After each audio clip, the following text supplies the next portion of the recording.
स्वागत है आप सभी का हमारे इस YouTube channel success by AD sir and team. बच्चे, पिछले वीडियोस में मैंने आपको अनुपात एंड समानुपात के कुछ बेसिक टिप्स बताए और पहला जो मैंने पार्ट आप लोगों को पढ़ाया उस पार्ट में मैंने अनुपात कैसे बनाते हैं वो सिखाया मैंने आपको।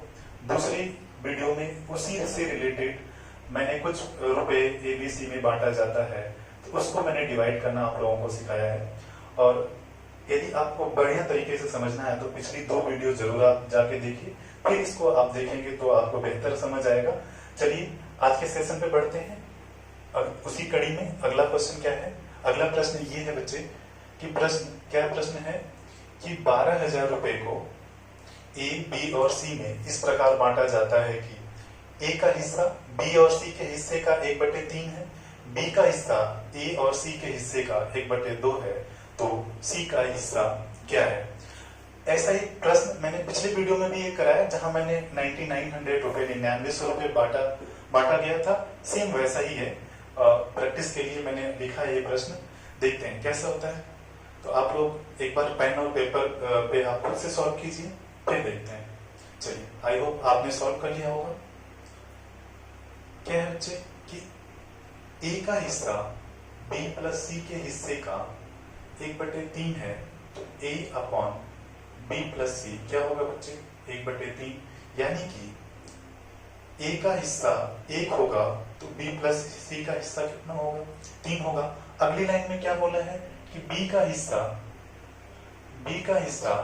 A प्लस C के हिस्से का कितना है? 1/2 है। यानी कि B upon A plus C, क्योंकि ये यहाँ आएगा तो अपॉन में हो जाएगा, बटे में हो जाएगा, 1/2। यानी कि B बच्चे, B यदि 1 होगा तो A प्लस C कितना होगा? 2 है। A प्लस C कितना होगा? 2 है। यदि बच्चे देखो स्टूडेंट क्या करेंगे, हम इनको यदि ऐड करते हैं तो ये टोटल कितना आता है? 4। इनको ऐड करते हैं तो ये टोटल कितना आता है? 3 आता है। यही ABC यहाँ पर भी है, वही ABC यहाँ पे भी है। यहाँ पे इनके हिस्सा 4 यूनिट आ रहा है, यहाँ पे 3 यूनिट आ रहा है। तो क्या करोगे बच्चे? टोटल को बराबर बनाओगे। कैसे बनाओगे? यहाँ पर 4 की गुणा करोगे, यहाँ पर 3 की गुणा कर दोगे, तो ये दोनों 12 और 12, 12 और 12 बराबर हो जाएंगे। अब जरा देखो, 3 एक 9, 3 3 9, 9 और 3 कितना हो जाएगा? 12, 4 एक 9 4, 4 दूनी 8। तो आप इसको भी ऐड करोगे तो 12, यानी यहाँ पे ABC मिला करके 12 हो रहे हैं और यहाँ पे भी A, B और C मिला करके 12 हो रहे हैं। तो बच्चे यदि A, B और C का हिस्सा देखा जाए तो A यदि 3 है तो B, यहाँ से देखो B कितना है? 4 है। और जरा आप सोचो कि A और B 3 और 4 7 है और टोटल 12 है, तो C का हिस्सा कितना होगा? 5 होगा या नहीं होगा? आप ऐसे भी कर सकते थे कि A प्लस C का हिस्सा 8 है, उसमें से यदि A का हिस्सा यदि मैं 3 इसमें से माइनस कर लूं तो कितना बचेगा? 5, जो कि किसका हिस्सा होगा? C का हिस्सा होगा। तो यदि A को 3 यूनिट मिलने लग रहा होगा, B को 4 यूनिट मिलने लग रहा होगा, तो C को कितना मिलेगा? 5 यूनिट मिलेगा। टोटल को 12 यूनिट मिलेगा, सबको मिला करके 12 यूनिट। तो 12 यूनिट की वैल्यू, प्रश्न में कितने रुपए बांटने हैं बच्चे? 12,000 रुपए बांटने हैं। 12 यूनिट की वैल्यू 12,000 है, तो 1 यूनिट की वैल्यू कितनी हो जाएगी बच्चे? 1,000। तो 5 यूनिट की वैल्यू कितनी होगी? 5,000। आपसे किसका हिस्सा पूछा गया था? C का हिस्सा पूछा गया था। तो यही आपका क्या आएगा बच्चे? आंसर आएगा। दूसरा तरीका भी मैंने बताया था आप सभी को। दूसरा तरीका किस तरीके से मैंने बताया था, ये नोट डाउन कर लो आप वीडियो पॉज करके अपनी कॉपी में। दूसरा तरीका मैंने आप लोगों को बताया था कि A, B प्लस C कितना है? यदि A का हिस्सा 1 होगा तो B प्लस C का हिस्सा कितना होगा? 3 होगा। तो तीनों का हिस्सा मिला के 3 और 1 4 यूनिट। 4 यूनिट की वैल्यू कितनी होगी? कितनी है टोटल? A, B और C की टोटल कितना है? 4 यूनिट है। प्रश्न में कितने रुपए बांटने हैं बच्चे? 12,000। तो 1 यूनिट की वैल्यू कितनी हो जाएगी? 3,000। इस केस में A की वैल्यू कितनी होगी बच्चे? 3,000। यहाँ देखो B upon A plus C, यदि B 1 है तो A प्लस C कितना है? 2 है। तो टोटल मिलाकर के कितना है बच्चे? 3 यूनिट। यहाँ पे भी ABC है, ABC में कितने रुपए बांटने हैं? प्रश्न में दे रखा है 12,000। तो 3 यूनिट की वैल्यू 12,000 है, तो एक यूनिट की वैल्यू कितनी होगी बच्चे? 4,000। एक यूनिट की वैल्यू कितनी होगी? 4,000। यानी कि इस केस में बी का कितना होगा? 4,000। अब आप जरा देखो, ए को मिल रहा है 3,000, बी को मिल रहा है 4,000, और 3 और 4 मिला करके कितना हो जाएगा? 7,000 रुपए हो जाएंगे। जबकि टोटल प्रश्न में कितना है? 12,000। 7,000 यदि ए और बी को मिलने लग रहा है तो बच्चे आप माइनस कर दोगे तो सी का हिस्सा कितना होगा? 5,000। माइनस कर दोगे 3,000 और 4,000 तो कितना होगा बच्चे? 5,000। ऐसे भी आपका उत्तर आ सकता है, आ जाएगा। चलिए बढ़ते हैं अगले प्रश्न पर। चलिए स्टूडेंट्स देखते हैं अगला प्रश्न क्या है। अगला प्रश्न है, बोर्ड पे देखो बच्चे, इसको एक बार पेन और पेपर पर खुद से आप सॉल्व करने की कोशिश करो। क्या दे रखा है प्रश्न में कि 990 रुपए को 3 भागों में इस प्रकार बांटिए कि पहले भाग का आधा, दूसरे भाग का 1/3 और तीसरे भाग का 5वां हिस्सा बराबर हो जाए। तो बच्चे देखो, पहले भाग का क्या, एक बार आप खुद से सॉल्व करिए, फिर मेरा सोल्यूशन लिखिए। पहले भाग का आधा, दूसरे भाग का, मैंने दूसरा लिख दिया, दूसरे भाग का 1/3 और तीसरे भाग का 5वां हिस्सा क्या है? बराबर हो जाए। तो मैंने बच्चे आप लोगों को क्या सिखाया था फर्स्ट वीडियो में कि जब भी न्यूमरेटर ना हो, डिनोमिनेटर हो, यानी कि न्यूमरेटर में सिर्फ एक हो, यानी अंश सिर्फ एक हो, तो जो डिनोमिनेटर होता है वही क्या हो जाता है? इनका अनुपात हो जाता है। इसको बेहतर तरीके से समझने के लिए आपको मेरा पार्ट 1 देखना पड़ेगा। ये 2 है, ये 3 है, तो थर्ड कितना है? 5 है। किसका पूछा है? आपसे क्या पूछा गया है? बराबर हो जाए इस प्रकार। अच्छा, एबीसी तीनों का, यानी फर्स्ट, सेकंड और थर्ड तीनों का क्या बताना है हमें? तीनों में कितने कितने रुपए बांटे जा रहे हैं, यही हमें बताना है। तो बच्चे देखो, 5 3 8 और 2 कितना हो जाएगा? 11 यूनिट। 11 यूनिट की वैल्यू कितनी है? 990 रुपए है। 11 यूनिट की वैल्यू 990 रुपए है, तो एक यूनिट की वैल्यू कितनी हो जाएगी? 90 रुपए हो जाएगी। तो यानी फर्स्ट का कितना है? 2 यूनिट, एक यूनिट बराबर 90 रुपए है, तो पहले का हिस्सा कितना होगा? 2 यूनिट गुणे 90 कर दो, 180 हो जाएगा। दूसरे का हिस्सा कितना है? 3 यूनिट, 3 यूनिट की वैल्यू 90 गुणे 3 27 हो जाएगा। तीसरे का हिस्सा कितना होगा? 90 गुणे 5 कितना हो जाएगा? 450 होगा। यानी ए का हिस्सा 180, बी का हिस्सा 270, तो सी का हिस्सा कितना हो जाएगा? 450 हो जाएगा। यही आपका उत्तर आ जाएगा। इसको नोट डाउन कर लो। बढ़ते हैं अगले प्रश्न पर। अगला प्रश्न क्या है? एक व्यक्ति ने अपने 4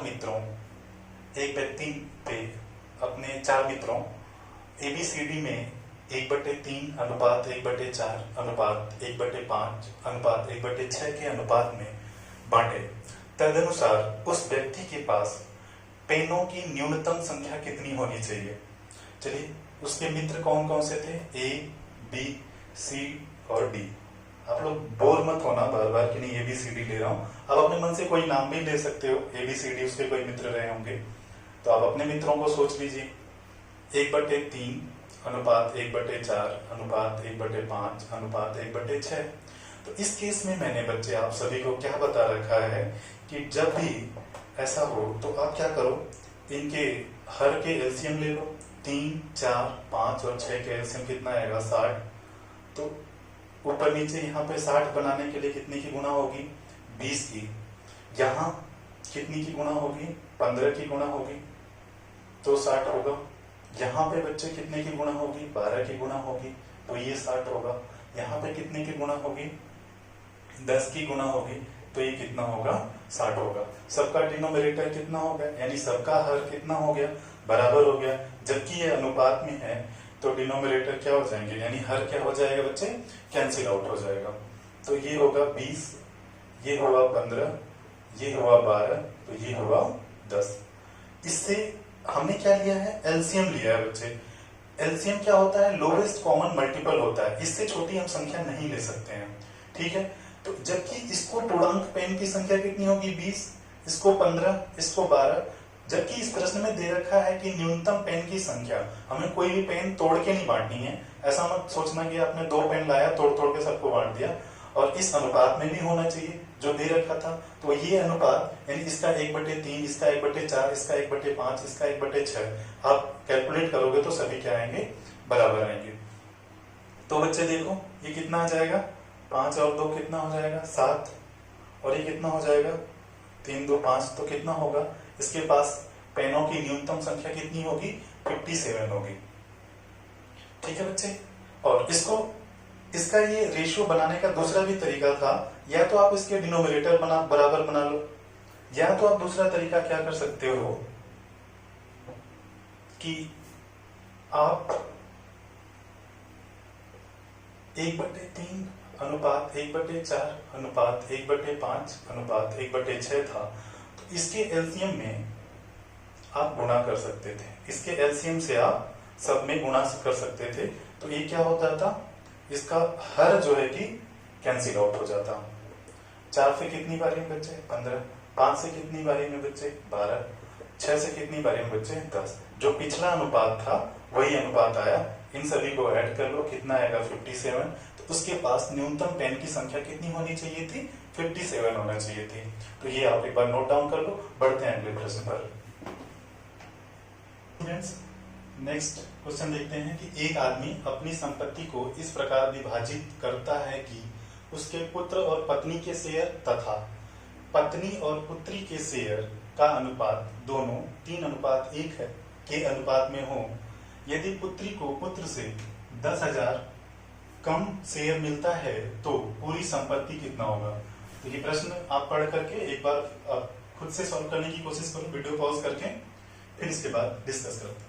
आई होप आपने खुद से सॉल्व किया होगा, कोशिश किया होगा। चलिए क्या है, पुत्री और पत्नी, पुत्र और पत्नी, पुत्र और पत्नी का अनुपात क्या है बच्चे 3:1 है। अगली लाइन में पत्नी और पुत्री, पत्नी और पुत्री, इसका भी अनुपात 3:1 है। पुत्र और पत्नी, पत्नी और पुत्री का अनुपात ये भी 3:1 है, ये भी 3:1 है। अब जरा देखो, पत्नी यहाँ पे 1 यूनिट ले रही है पुत्र के साथ, यहाँ पे 3 यूनिट ले रही है पुत्री के साथ, यानी कि इसमें क्या है बच्चे डिफरेंस है। तो मैंने आप लोगों को बोला था कि जहां भी रेशियो में कहीं इक्वल ना हो तो उसको इक्वल बनाओ। यहाँ 1 की गुणा कर लो बच्चे, यहाँ 3 की गुणा कर लो, यहाँ 3 और 3 बराबर हो जाएगा, 3 3 9, 3 1 3। अब जब ये 3 होगा तो उसके साथ पुत्री कितना होगा 1 होगा। तो बच्चे जबकि टोटल कितना आएगा, कितना आ जाएगा बच्चे 9 3 12 और 1 13 यूनिट आ जाएगा, 13 यूनिट आ जाएगा। आपसे प्रश्न क्या बोला है, यदि पुत्री को पुत्र से पुत्री को 1 यूनिट मिल रहा है तो पुत्र को कितना मिल रहा है बच्चे, पुत्र को 9 यूनिट मिल रहा है। तो डिफरेंस कितने का आ रहा है 8 यूनिट का। 8 यूनिट की वैल्यू दे रखा है आपके प्रश्न में, कितना है बच्चे 10,000 है। 1 यूनिट की वैल्यू कितनी आ जाएगी 8 × 8 8 दूनी 16, 8 पंजे कितना हो जाएगा 40 हो जाएगा। 8 × 8, ये दोनों डिजिट चली गई, 8 दूनी 16, ये वाली डिजिट चली गई, अब 4 बचा, 8 पंजे 40, ये वाली डिजिट चली गई, कितना आ गया 1250 आ गया। तो हमें कितना चाहिए टोटल 13 यूनिट की वैल्यू चाहिए। 13 यूनिट की वैल्यू क्या होगी बच्चे, इसमें 1250 की गुणा कर लो, 13 पंजे 65, 6, 13 दूनी 26, 26 और 6 कितना हो जाएगा बच्चे 32, 2 आएगा, हाथ में लगा फिर से कितना 3, 13 का 9 13, 13 और 3 कितना हो जाएगा 16। तो टोटल हिस्सा कितना आ जाएगा, यानी कि पूरा संपत्ति कितना होगा। आपसे क्या पूछा गया है, तो पूरी संपत्ति का मूल्य कितना होगा। तो पूरी संपत्ति का मूल्य कितना हो जाएगा बच्चे 16,250 रुपए हो जाएगा, यही आपका उत्तर होगा। चलिए बढ़ते हैं अगले प्रश्न पर। स्टूडेंट देखते हैं अगला प्रश्न क्या है। ABC में 555 यानी 555 रुपए की राशि 1/4, 1/5, 1/6 के अनुपात में बांटी जानी थी, परंतु गलती से यह 4:5:6 के अनुपात में बांट दी गई। तो C को कितनी राशि अधिक मिली, यानी पहले जितना मिलना था उससे कितनी अधिक मिली, यही आपका प्रश्न है। तो आप इसको अपने पेन और पेपर पे सॉल्व करने की कोशिश करो, वीडियो को पॉज करके। चलिए आपने सॉल्व कर लिया होगा, वीडियो पॉज करके डिस्कस करते हैं कि A, B और C मिलना था बच्चे 1/4, 1/5 और 1/6। तो इसको हम रेशियो में कन्वर्ट करेंगे। तो मैंने बताया था या तो इनका एलसीएम लेकर के मल्टीप्लाई कर दो, 4, 5 और 6 का एलसीएम क्या होता है, इसमें आप 4 5 6 का एलसीएम होगा कितना, 60 होगा। 60 की यहाँ गुना कर लो, 60 की यहाँ गुना कर लो, 60 की यहाँ गुना कर लो। इससे कितनी बारी में, 15। इससे कितनी बार में बच्चे, 12। इससे कितनी बार में, 10 बार में। तो क्या अनुपात आएगा, 15, 12 और 10। तो जब इसमें रुपए बांटने हैं बच्चे, तो 12, 10, 22 और 15 कितना हो जाएगा, 5 2 7, 37 यूनिट हो जाएगा। 37 यूनिट की वैल्यू 555 है। तो एक यूनिट की वैल्यू कितनी हो जाएगी, तो 555 को यदि आप 37 से डिवाइड करते हो तो ये आ जाएगा आपका 8 इतना, फिर 5 7 35, 5 3 15, यानी कि एक यूनिट की वैल्यू आप डिवाइड करके देख लो कितना आ जाएगा, 1 अनुपात कितना आएगा, 37 से डिवाइड करते हैं 1, यहाँ आ जाएगा 8, 1 और 7 5 35, 7 3 21 ज्यादा आ जाएगा, इससे डिवाइड नहीं हो रहा, कहाँ गलती हुई है। चलिए देख लेंगे, नेक्स्ट में देख लेंगे। अभी कितना बांटना था हमें, ये अनुपात कितना हो गया, ए बी और सी। तो ए और बी सी में 4 5 और 6, ये कितना हो गया, 4 5 9, 9 6 कितना हो गया बच्चे, 15 हो गया। 15 यूनिट की वैल्यू 555। 15 से जब इसको डिवाइड करते हैं तो 15 3 45, 555 को डिवाइड करो एक बारी, 45 10, 15 7 105, यानी एक यूनिट की वैल्यू कितनी आएगी, 37। तो यहाँ यदि हम 37 को मल्टीप्लाई करते हैं 6 से, 6 7 42, 6 3 18, 18 और 4 कितना हो जाएगा, 6 7 42, 6 3 18 और 4 22 आ जाएगा। यहाँ पे सी का हिस्सा कितना आ रहा है, 222 आ रहा है। यहाँ पे देखते हैं कितना आ रहा है, 5 2 7 3, 37 यूनिट की वैल्यू 555 है।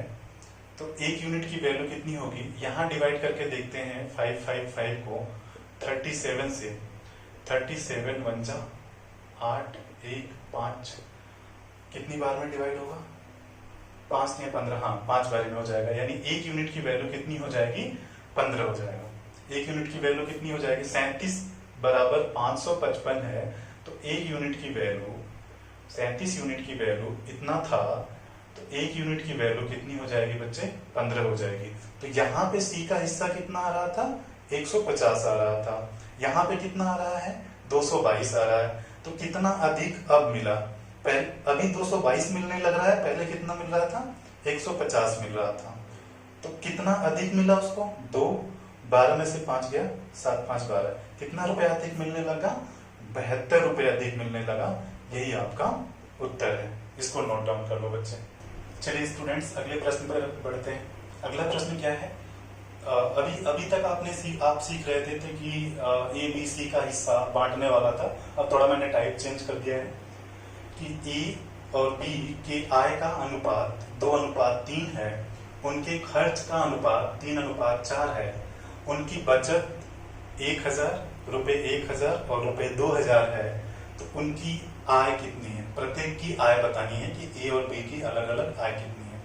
चलिए बच्चे देखते हैं, यदि ए और बी को लिया जाए तो इसकी आय, इनकी जो इनकम है, ए और बी का इनकम 2x और 3x, यानी कि 2:3 है। क्या है इनका इनकम है। जबकि इनके एक्सपेंडिचर का यानी खर्च का अनुपात 3 कितना है, 4 है। तो यहाँ पे कुछ मल्टीप्लायर अलग होगा, यहाँ पे मल्टीप्लायर अलग होगा। सॉल्व कैसे करेंगे बच्चे, मान लेते हैं कि इसमें कुछ या तो 20 रहा होगा, जब ये 20 होगा तो ये 30 होगा, जब ये 200 होगा तो ये 300 होगा, यानी कि जितने की गुना इसमें हुई होगी उतने की ही गुना इसमें हुई होगी। तो मैं उस टर्म को क्या मान लेता हूँ, x मान लेता हूँ। तो इसमें भी मैंने x की गुणा किया, तो a की आय 2x है, b की आय जो है कि 3x है। इसमें से उसकी आय में से मैं बचत को माइनस कर लेता हूँ। b की बचत कितनी है, 2000 रुपए है। तो b की आय में से b की बचत मैं माइनस कर लेता हूँ। तो जब बच्चे आय में से जब बचत माइनस करोगे, तो क्या पता चलेगा आपको, आपने कितने रुपए कमाया है। उसमें से आप घर पे आके देखते हो कि बचत आपका इतना है, तो क्या पता चल जाएगा कि मार्केट में आपने खर्चा कितना किया है। तो खर्चा ए का कितना है 3 यूनिट, बी का खर्चा कितना है 4 यूनिट।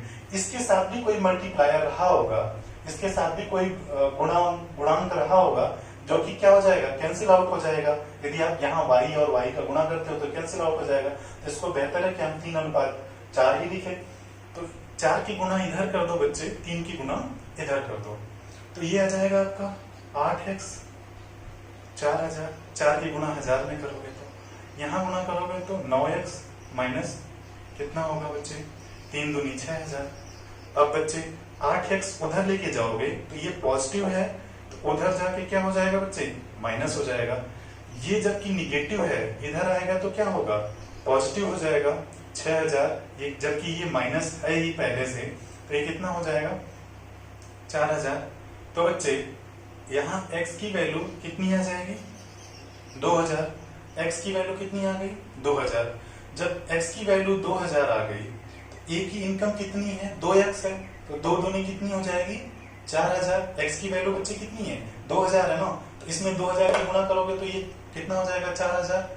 इसमें 2000 की गुणा करोगे तो ये कितना हो जाएगा 6000 हो जाएगा। ये इनकी क्रमशः आय आ जाएगी। ए की आय कितनी होगी 4000, तो बी की आय कितनी होगी 6000 होगी। ठीक है, इसको दूसरे तरीके से भी सॉल्व करते हैं। इसका दूसरा तरीका, दूसरा मेथड भी मैं आप लोगों को बताता हूँ, इसको आप नोट डाउन कर लीजिए। अगले तरीके से करते हैं। देखिए बच्चे, अभी जो एग्जाम हो रहा है वो कंप्यूटर बेस्ड होता है, तो आपको क्या करना होता है कि स्क्रीन पे देखना है और क्वेश्चन को सॉल्व करना है, और पेज मिलते हैं स्क्रीन पर देख के सॉल्व करना होता है। तो उसके लिए आपको थोड़ा सा शॉर्ट वे में करना जरूरी होता है। होता तो कॉन्सेप्चुअल है, कुछ शॉर्ट नहीं होता, आपको कॉन्सेप्ट बेस ही पढ़ना होता है। लेकिन कैसे कर सकते हैं बच्चे, देखो स्क्रीन पे देखते ही कैसे क्वेश्चन करेंगे। इनका इनकम था बच्चे 2 और 3, एक्सपेंडिचर था यानी खर्च था 3:4 था। तो बच्चे क्रॉस मल्टीप्लाई कर लो, 3 3 9, 4 दूनी 8, इसका डिफरेंस कितना आया 1। अच्छा, ये यहां लिखना है, जैसे है वैसे ही लिख देना है, इनकम एक्सपेंडिचर फिर सेविंग।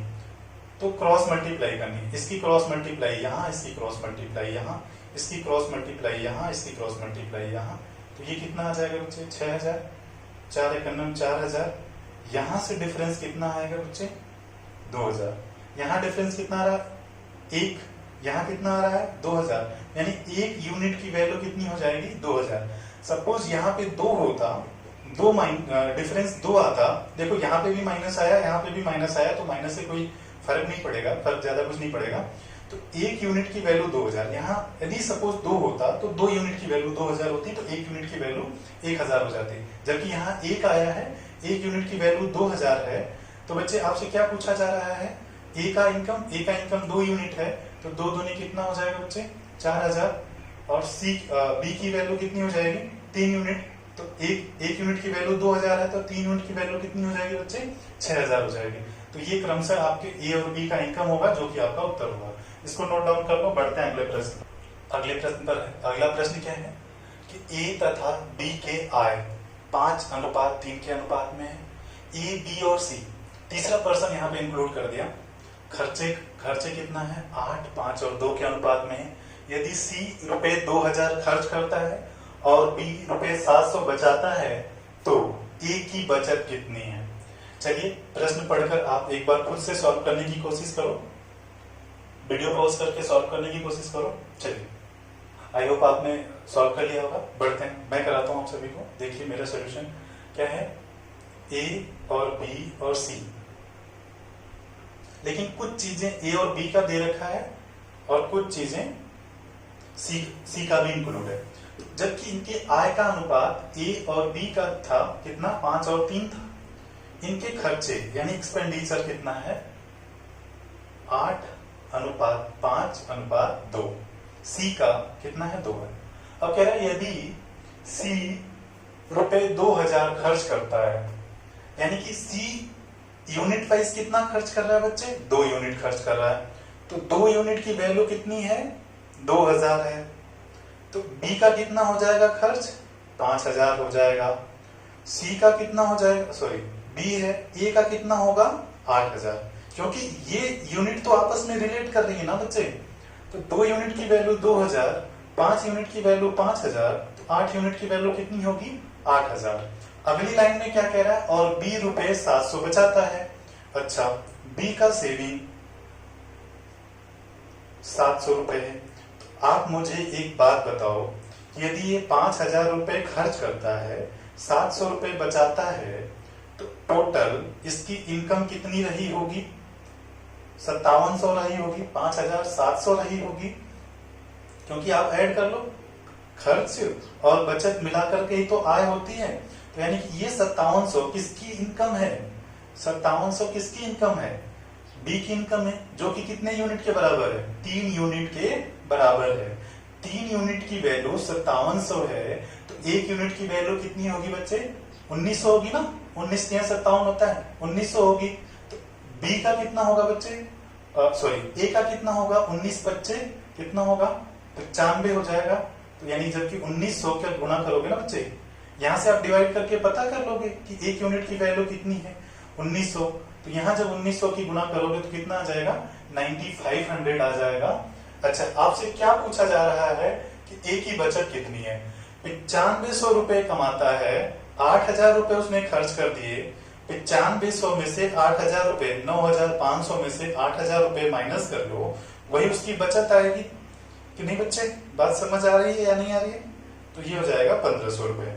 तो ये 1500 रुपए क्या होगी, बचत होगी, किसकी, ए की। चलिए इसको नोट डाउन कर लो, बढ़ते हैं अगले प्रश्न पर।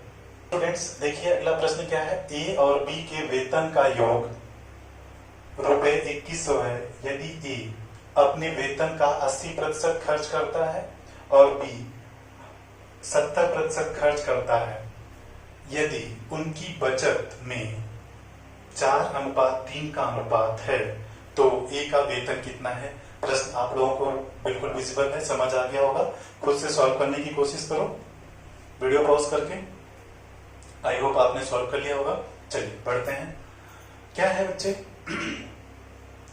ए और बी, ए और बी का क्या दे रखा है, बचत। बचत का अनुपात क्या है 4:3 है। और क्या दे रखा है, खर्च करते हैं, ए अपने वेतन का कितना खर्च करता है 80%, जबकि बी कितना करता है 70%। यदि ऐसा मान लिया जाए कि इसकी इनकम, ए की इनकम ए रुपए है, बी की इनकम बी रुपए है, और बचत 4 यूनिट, 3 यूनिट, खर्च 80% और 70% है। बात प्रतिशत की है, हमें यूनिट में कन्वर्ट करके इनके क्या निकाल लेना है, हमें वेतन का यूनिट निकाल करके डिवाइड कर देना है। कैसे करेंगे, अच्छा मुझे एक बात बताओ, यदि ए अपने वेतन का 80% भाग खर्च कर देता होगा तो कितना बचाता होगा बच्चे 20%। 20% बचाता होगा, जो कि कितने के बराबर है 4 यूनिट के बराबर है। बी अपने वेतन का 70% खर्च करता है, तो बचाता कितना होगा 30%, जबकि 30% की वैल्यू कितनी है बच्चे 3 यूनिट। यहां से यदि कैलकुलेट किया जाए 20 पंजे 100, ए की इनकम कितनी हो जाएगी 5 चौको 20 यूनिट, इससे ये कट जाएगा, 3 से 3 कट जाएगा, तो बी का कितना हो जाएगा बच्चे 10 यूनिट। यानी कि ए और बी का जो इनकम का अनुपात होगा वो 20 और 10 होगा। यानी रेशियो कैंसिल आउट करोगे तो कितना होगा 2:1 होगा।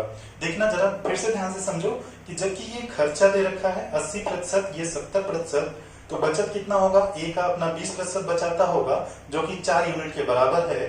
तो टोटल इनकम कितनी होगी, यदि किसी का 20% 4 है तो 100% कितना होगा 20 होगा। यदि किसी का 30% 3 है तो 100% कितना होगा 10 होगा। तो ये आ गए इनके इनकम की रेशियो चाहिए थी हमें, वो बन गया। तो देखो टोटल मिलाकर के कितना हो जाएगा, ए और बी का इनकम 3 यूनिट की वैल्यू कितनी दे रखा है, इनके इनकम का योग 2100 रुपए दे रखा है। तो 3 यूनिट की वैल्यू 2100 है, तो 1 यूनिट की वैल्यू कितनी है 700। हमें क्या बताना था, ए का वेतन बताना था। तो 1 यूनिट की वैल्यू 700 है, तो 2 यूनिट की वैल्यू कितनी हो जाएगी बच्चा, ये हो जाएगी आपका 1400 रुपये हो जाएगी। ठीक है बच्चे, इसको आप नोट डाउन कर लो। आज के लिए इतना ही रखते हैं। आप लोग प्रैक्टिस करते रहो और जितना ज्यादा हो सके आप अपने दोस्तों में इस वीडियो को शेयर करो, सब्सक्राइब करो और उसका बेल आइकन भी दबाओ ताकि हमारा कोई भी अपडेट आप तक पहुंचता रहे।